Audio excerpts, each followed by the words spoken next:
അമ്പലത്തിൻ്റെ അകത്തു നിന്ന് മാധവ് ഇറങ്ങി വന്നു. ശിവന്റെ അടുത്ത് വന്ന് ചോദിച്ചു, എന്താണ്, എന്തെങ്കിലും പ്രശ്നമുണ്ടോ? ശിവൻ എന്തു പറയണമെന്നറിയാതെ നിന്നുപോയി.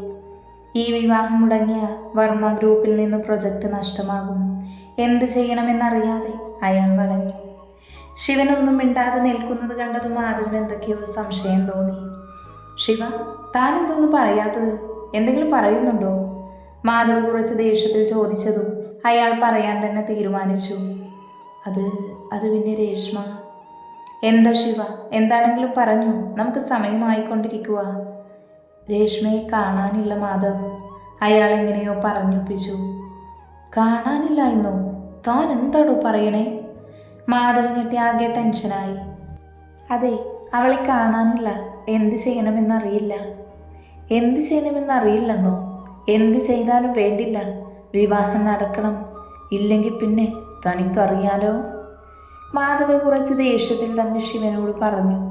ശിവൻ തിരിച്ചു മറുപടി പറയാതെ ടെൻഷൻ കൊണ്ട് വിദ്യയെ നോക്കി. വിദ്യയാണെങ്കിൽ രേഷ്മ ചെയ്തതോർത്ത് അവളെ പ്രാഗിക്കൊണ്ടിരിക്കുവാണ്. വിദ്യ, എന്താ ചെയ്യുക ഇപ്പോൾ? ശിവൻ ടെൻഷനോട് കാരണം ചോദിച്ചു. വിദ്യ അയാളെ മിഴിച്ചു നോക്കി, താനെന്ത് ചെയ്യാനെന്ന പോലെ. ശിവേട്ടൻ എന്നോട് ചോദിച്ചാ ഞാനെന്ത് പറയാനാ? ഞങ്ങൾ എന്തു വേണം? മാധവൻ ടെൻഷൻ കൊണ്ടും ദേഷ്യം കൊണ്ടും കുറച്ച് ഉച്ചത്തിൽ തന്നെ ചോദിച്ചു. അത് കേട്ടനും ശിവയും വിദ്യയും പേടിച്ചുപോയി. അപ്പോഴേക്കും ഇന്ദ്രനും അങ്ങോട്ട് വന്നു. എന്താ പ്രശ്നം? എന്തിനു ദേഷ്യപ്പെടുന്നേ? ഇന്ദ്രൻ മാധവിനെയും ശിവനെയും നോക്കിക്കൊണ്ട് ചോദിച്ചു. രേഷ്മയെ കാണാനില്ല എന്ന് മാധവ അനിയനോട് ദേഷ്യത്തിൽ തന്നെ പറഞ്ഞു. ഇന്ദ്രൻ ഞെട്ടിക്കൊണ്ട് ശിവനെ നോക്കി. എന്തൊക്കെയാണ് ശിവ കേൾക്കുന്നത്? അഗ്നിയോട് എന്തു പറയും? അയാൾ പേടിയോടെ ശിവയോടായി ചോദിച്ചു. മാധവനും ശിവനെ നോക്കി. അത് പിന്നെ പെണ്ണിനെ കാണാനില്ല എന്ന് പറയാം. അയാൾ കുറച്ച് പതുക്കെ പറഞ്ഞു അവരെ നോക്കി. എന്നിട്ട് ഞാൻ നാട്ടുകാരെയും ബന്ധുക്കളെയും മുമ്പിൽ നാണം കെട്ട് പോകണമല്ലേ? മാധവ് ദേഷ്യത്തിൽ അത് ചോദിച്ചതും അയാൾ നല്ലപോലെ ദേഷ്യം വരുന്നുണ്ടായിരുന്നു. കാരണം അഗ്നിധൻ വിവാഹത്തിന് സമ്മതിപ്പിച്ചത് എങ്ങനെയൊക്കെയാണ് എന്നോർത്ത്. ഇപ്പോൾ ഈ കല്യാണം മുടങ്ങിയെന്ന് അവൻ അറിഞ്ഞാൽ ഉണ്ടാകുന്ന പ്രശ്നമോർത്ത് അയാൾ മൊത്തത്തിലാകെ ടെൻഷനായി.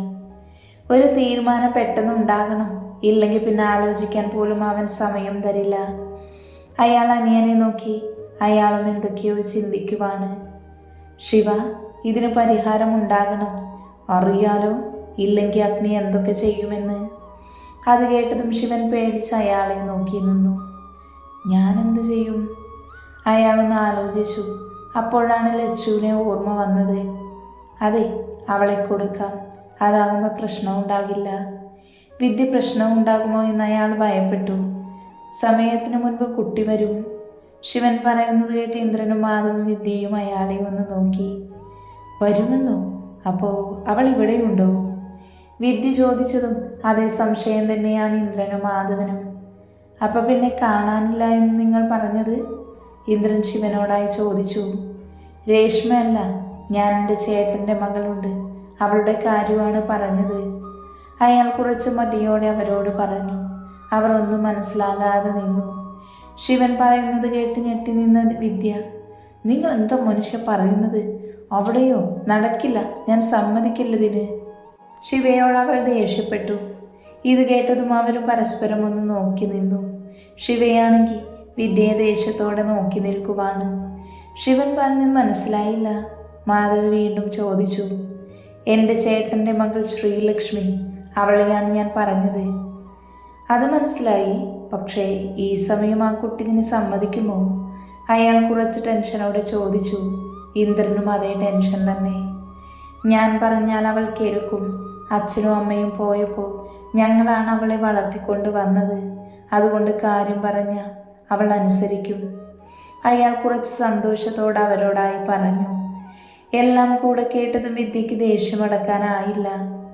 നിങ്ങൾ പറയുന്നത് ഞാൻ സമ്മതിക്കില്ല. വിദ്യ പറയുന്നത് കേട്ട് അവർ 3 പേരും വിദ്യയെ തന്നെ നോക്കി നിന്നു. അതെന്താ വിദ്യ അങ്ങനെ? മാധവ് ഗൗരവത്തോടെയാണ് ചോദിക്കുന്നത്. ഇവൾ പറയുന്ന കാര്യമാക്കേണ്ട നിങ്ങൾ. ശിവൻ വിദ്യയെ ദേഷ്യത്തോടെ നോക്കിക്കൊണ്ട് അവരോട് പറഞ്ഞു. എന്ത് കാര്യമാക്കണ്ട എന്ന് ഞാൻ സമ്മതിക്കില്ല, ആരൊക്കെ എന്തൊക്കെ പറഞ്ഞാലും. വിദ്യയ്ക്ക് ടെൻഷനായി. ഈ കല്യാണം നടക്കാൻ പാടില്ല, മറ്റവനറിഞ്ഞാൽ കുഴപ്പമാകും. വിദ്യ അതൊക്കെ ചിന്തിച്ച് ദേഷ്യത്തിലാണ്. ശിവനാണെങ്കിൽ ഇവൾക്കെന്തിനാ പ്രശ്നം ഉണ്ടാകുന്നത്? ആ പെണ്ണിനെ ഇഷ്ടമല്ലല്ലോ. അപ്പം പിന്നെ ഒഴിഞ്ഞു പോവുകയാണെങ്കിൽ അതല്ലേ നല്ലത്. അയാൾ അതൊക്കെയാണ് ചിന്തിച്ചത്. ഒരു തീരുമാനം പെട്ടെന്നുണ്ടാകണം, മുഹൂർത്തമാകാറായി. മാധവ് അവരോട് പറഞ്ഞു. അപ്പോഴാണ് അവർക്കും അത് ഓർമ്മ വന്നത്. ശിവൻ പെട്ടെന്ന് തന്നെ ഫോണെടുത്ത് രഞ്ജുവിനെ വിളിച്ചു. ഹലോ രഞ്ജു, നിങ്ങൾ ഇറങ്ങിയോ? ഇല്ല അച്ഛാ. എന്താ? നീ ഫോൺ ലക്ഷ്മിക്ക് കൊടുക്ക്. ആ കൊടുക്കാം. ഹലോ. ആ ലക്ഷ്മി, പെട്ടെന്നൊരുങ്ങി അമ്പലത്തിൽ വാ, എനിക്ക് കുറച്ച് കാര്യങ്ങൾ പറയാനുണ്ട്. വരാം ചെറിയച്ചാ. ഫോൺ അവൻ്റെ കയ്യിൽ കൊടുക്ക്. എന്താ അച്ഛാ? നീ അവളെയും കൂട്ടി വേഗം വരണം. അയാൾ ഫോൺ വെച്ച് അവരെ ഒന്ന് നോക്കി. വിദ്യ ദേഷ്യത്തോടെ നോക്കി നിൽക്കുവാണ്. അവർ ഇപ്പോൾ വരും, വന്നിട്ട് ഞാൻ സംസാരിച്ചു ശരിയാക്കാം, ശിവൻ അവരോടായി പറഞ്ഞു. എന്നാൽ ഞങ്ങൾ പോയി അവരോട് പറയട്ടെ. അവർ അത്രയും പറഞ്ഞ് അകത്തോട്ട് പോയി. അവർ പോയതും വിദ്യ ശിവനെ നേരെ തിരിഞ്ഞു. ശിവേണ്ണ എന്ത് ചെയ്യണേ? നിനക്കെന്താ പ്രശ്നം? പ്രശ്നം നിങ്ങൾ മറന്നോ? ആ പെണ്ണിനെ കൊടുക്കാമെന്ന് നേരത്തെ പറഞ്ഞതല്ലേ. അവരോട് താല്പര്യമില്ലെന്ന് പറഞ്ഞാൽ പോരെ? അവർ സമ്മതിക്കില്ല. ആ ചെക്കൻ ഇവൾക്ക് വേണ്ടി നോക്കിയിരിക്കുക. അവനൊരു ഭ്രാന്തനാണ്. അവൻ അറിയാതെ നോക്കണം. ഈ കല്യാണം നടക്കില്ലെങ്കിൽ വർമ്മ ഗ്രൂപ്പിൽ നിന്ന് വന്ന പ്രൊജക്റ്റ് പോകും. ഓഹോ, നിങ്ങൾ ചേട്ടൻ്റെ കമ്പനിക്ക് വേണ്ടിയാണല്ലേ? ചേട്ടൻ്റെ കമ്പനിക്ക് വേണ്ടിയല്ല, നമ്മൾക്ക് വേണ്ടി. ഇതിൽ നിന്ന് പൈസ കുറച്ചു മാറ്റി ഈ പ്രൊജക്റ്റ് പോയ ആ ക്യാഷ് തിരിച്ചു കൊടുക്കണം. അങ്ങനെ ഒരു പ്രശ്നമുണ്ടല്ലേ? എനിക്കറിയില്ല, അതല്ലേ ഞാൻ സമ്മതിക്കാതിരുന്നത്. തൽക്കാലം ഇതിങ്ങനെ പോകട്ടെ. എന്നാലും രേഷ്മിത എവിടെ പോയി? ഇതൊക്കെ കഴിഞ്ഞ് ഞാൻ അന്വേഷിക്കുന്നുണ്ട്, അവൾക്ക് ഞാൻ കൊടുത്തോളാം, അയാൾ ദേഷ്യത്തോടെ വിദ്യയോടായി പറഞ്ഞു. വിദ്യ അയാളെ നോക്കി നിന്നു. അത്രത്തോളം അയാളുടെ മുഖത്ത് ദേഷ്യം എടുത്തു കാണിക്കുന്നുണ്ട്. കുറച്ച് സമയത്തിനു ശേഷം അമ്പലത്തിൽ വന്നിറങ്ങുമ്പോൾ ലച്ചു കണ്ടു അവരെ നോക്കി നിൽക്കുന്ന ശിവനെയും വിദ്യയെയും. അവരെ കണ്ട് അങ്ങോട്ട് വേഗത്തിൽ വന്നു ശിവൻ. ലക്ഷ്മി, ഞാൻ പറയുന്നത് നീ അനുസരിക്കണം. ലച്ചു ശിവയെ പേടിയോടെ നോക്കി. രഞ്ജുവിൻ്റെ കയ്യിൽ പിടിച്ചു. അവൻ അവരെ നോക്കി അച്ഛൻ്റെയും അമ്മയുടെയും മുഖത്ത് ദേഷ്യമുണ്ട് എന്ന് അവന് മനസ്സിലായി. എന്താ ചെറിയച്ചാ? അവളുടെ ശബ്ദം പതിയെ കേട്ടു. ഇപ്പൊ കല്യാണം നടക്കണം, അതുകൊണ്ട് നീ കല്യാണ പെണ്ണായി മണ്ഡപത്തിൽ കയറണം, ശിവൻ ദേഷ്യത്തിലും ഗൗരവത്തിലും പറഞ്ഞു. ലച്ചു ഞെട്ടിക്കൊണ്ട് അവരെ ഒന്ന് നോക്കി. അവളുടെ കണ്ണുകൾ നിറഞ്ഞു. മറുപടി പറയാൻ പോലും ആകാതെ അവൾ തരിച്ചു നിന്നു. അവളുടെ കണ്ണുകൾ നിറഞ്ഞൊഴുകി. മറുപടി പറയാതെ മിണ്ടാതെ നിൽക്കുന്നവളെ കാണി അവർക്ക് ദേഷ്യം വന്നു. വിദ്യ അവളുടെ കയ്യിൽ പിടിച്ചുകൊണ്ട് പറഞ്ഞു, നീ പോയി കല്യാണത്തിന് സമ്മതിച്ചില്ലെങ്കിൽ വലിയ പ്രശ്നമാണ് ഉണ്ടാകാൻ പോകുന്നത്. ഇത്തിരി വിഷമത്തോടെയാണ് അവൾക്ക് വിദ്യ പറഞ്ഞത് മനസ്സിലായില്ല.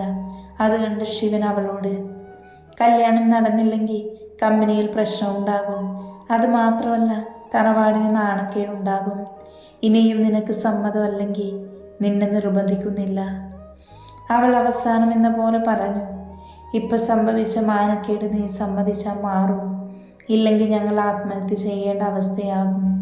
ഞങ്ങളെ നാണം കെടുത്തി പോയ നിന്റെ ചേച്ചി പോയതുപോലെ നീയും ചെയ്ത് എന്ന് വിശ്വസിക്കും, വിദ്യ കരഞ്ഞുകൊണ്ട് പറഞ്ഞു. എല്ലാം കേട്ട് അവൾക്ക് സങ്കടമായി. മറുപടി എന്ത് കൊടുക്കണമെന്ന് അവൾക്ക് എത്ര ആലോചിച്ചിട്ടും മനസ്സിലായില്ല. അവരുടെ കള്ളത്തരം അറിയാതെ അവൾ വിഷമിച്ച് നിൽക്കുവാണ്. അവരുടെ ചിന്തകൾ അച്ഛനും അമ്മയും എത്തി നിന്നു. അവർ ഉണ്ടായിരുന്നുവെങ്കിൽ ഇങ്ങനെ പറയുമായിരുന്നു. അച്ഛനും അച്ഛമ്മയും ഉണ്ടായിരുന്നുവെങ്കിൽ എന്നോടിങ്ങനെ ചോദിക്കുമായിരുന്നു. എന്തൊക്കെയോ അവളുടെ ഉള്ളിലൂടെ കടന്നുപോയി. അടുത്ത് നിൽക്കുന്ന രഞ്ജുവിനെ ഒന്ന് നോക്കി അവൾ. അവനും അവളുടെ മറുപടി അറിയാനായി നോക്കിയിരിക്കുമായിരുന്നു. അവസാനം ഒരു തീരുമാനത്തിലെത്തി.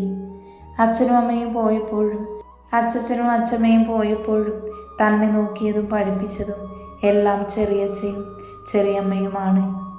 അവരെ ഒരിക്കലും സങ്കടപ്പെടുത്താൻ പാടില്ല. അങ്ങനെ ചെയ്ത മരിച്ചു പോയവരെന്നോട് ക്ഷമിക്കില്ല. പ്രശ്നങ്ങളൊന്നും ഉണ്ടാകാതിരിക്കാൻ ഞാൻ സമ്മതിച്ചു കൊടുക്കണം. ചിന്തകൾ മാറ്റിവെച്ച് അവൾ ശിവയെ നോക്കി. അയാൾ അവളെ നോക്കി നിൽക്കുവാണ്. എനിക്ക് സമ്മതം. ഇത് കേട്ടതും ശിവയും വിദ്യയും പരസ്പരം ഒന്ന് നോക്കി. വിദ്യ അവളുടെ കയ്യിൽ പിടിച്ച് കണ്ണ് നിറച്ചുകൊണ്ട് പറഞ്ഞു, നീ കുടുംബത്തിൻ്റെ മാനം കാത്തു. ഒരു ചിരിയോടെയാണത് പറഞ്ഞത്. വാ, സമയം പോയി, അകത്തോട്ട് പോകാം. ശിവ പറഞ്ഞതും കേട്ട് അകത്തേക്ക് നടന്നു. പുറകെ വിദ്യയും. രഞ്ജു ലച്ചുവിനെ സങ്കടത്തോടെ നോക്കി നിന്നു. അവൻ്റെ ഉള്ളിൽ ഇനി ലച്ചു കൂടെ ഇല്ലല്ലോ എന്നായിരുന്നു. ഇതിൽ അഭിപ്രായമൊന്നും പറയാൻ അവൻ അനുവാദമില്ല. ലച്ചു അവൻ്റെ കയ്യിൽ പിടിച്ചകത്തോട്ട് നടന്നു.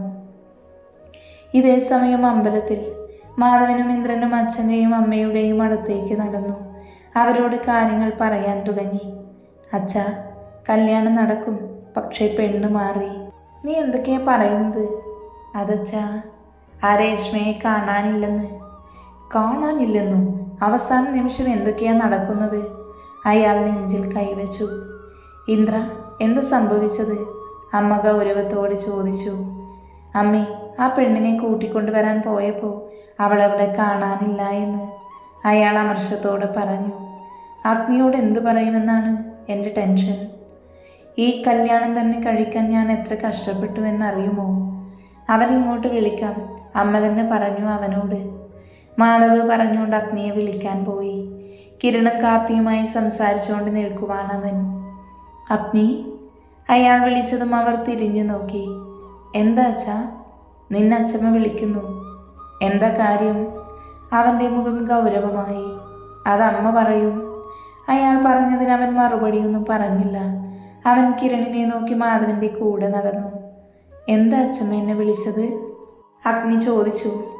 മോനെ, ഞാൻ പറയുന്നത് സമാധാനപരമായി കേൾക്കണം. കാര്യം പറ അച്ഛമ്മേ. രേഷ്മ മിസ്സിങ്. വാട്ട്? അവൻ്റെ അലർച്ച കേട്ട് ചുറ്റുമുള്ളവർ നോക്കി. അഗ്നിയോട് ഒച്ച കൂടിയപ്പോൾ കിരൺ അവൻ്റെ അടുത്തേക്ക് വന്നു. മോനെ, നീ സമാധാനപ്പെട്, ഞാൻ പറയട്ടെ. നീ എന്തു പറയാൻ? അവൾ ആരുടെയൊക്കെ കൂടി ഒളിച്ചോടിയെന്നല്ലേ? അവൻ ദേഷ്യത്തിലും പുച്ഛത്തിലും ചോദിച്ചു. ഇന്ദ്രനും മാധവനും അച്ഛനെ നോക്കി. അച്ഛൻ അവരെ നോക്കി കണ്ണു ചിമ്മി കാണിച്ചു. നീ ഞാൻ പറയുന്നത് കേൾക്കില്ലേ? അച്ഛമ്മ ഗൗരവത്തോട് ചോദിച്ചു. പറഞ്ഞു, ഞാൻ കേൾക്കാം. അവൾ അമ്പലത്തിലേക്ക് വിളിക്കാൻ ചെന്നപ്പോൾ അവളെ കാണാനില്ല. അവൾക്ക് പുറകെ പോകാൻ സമയമില്ലാത്തതുകൊണ്ട് അവർ ഞങ്ങളോട് കാര്യം പറഞ്ഞു. ശരി, അവൾ പോയി, കല്യാണം നടക്കില്ല, ഇനിയൊന്നുമില്ലല്ലോ? അവൻ ദേഷ്യത്തോട് ചോദിച്ചു. ഞാൻ പറഞ്ഞു കഴിഞ്ഞില്ല അഗ്നി. അച്ഛമ്മ അവനെ ഒന്ന് നോക്കി. ഇനി എന്താണ് പറയാനുള്ളത്? കല്യാണം നടക്കണം, ഇല്ലെങ്കിൽ വിളിച്ചു വരുത്തിയവരുടെ മുന്നിൽ നാണം കെടും.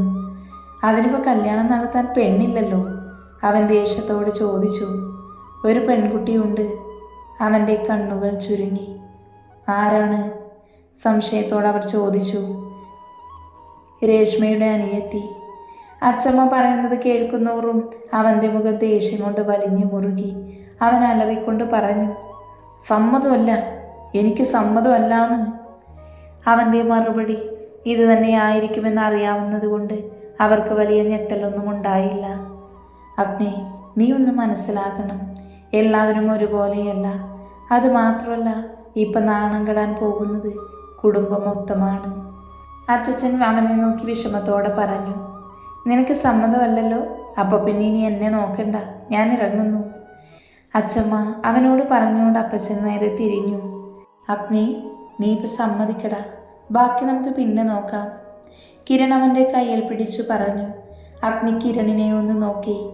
അവൻ ആലോചിച്ചു. ഇപ്പം സമ്മതം പറയാം, ബാക്കി വീട്ടിലെത്തിയിട്ട്. എനിക്ക് സമ്മതം. അവൻ പറയുന്നത് കേട്ട് എല്ലാവർക്കും സമാധാനമായി. പക്ഷേ ഇതിന് പുറകിൽ നടന്നതെല്ലാം അറിഞ്ഞിട്ട് ബാക്കി തീരുമാനിക്കാം.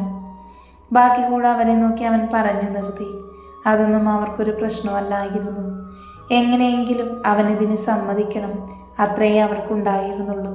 മോനെ, മണ്ഡപത്തിൽ കയറിയിരിക്കെ, സമയമായി. അവൻ എല്ലാവരെയും ഒന്ന് നോക്കി കയറിയിരുന്നു. അപ്പോഴേക്കും ലച്ചുവിനെയും അവർ കൊണ്ടുവന്നു.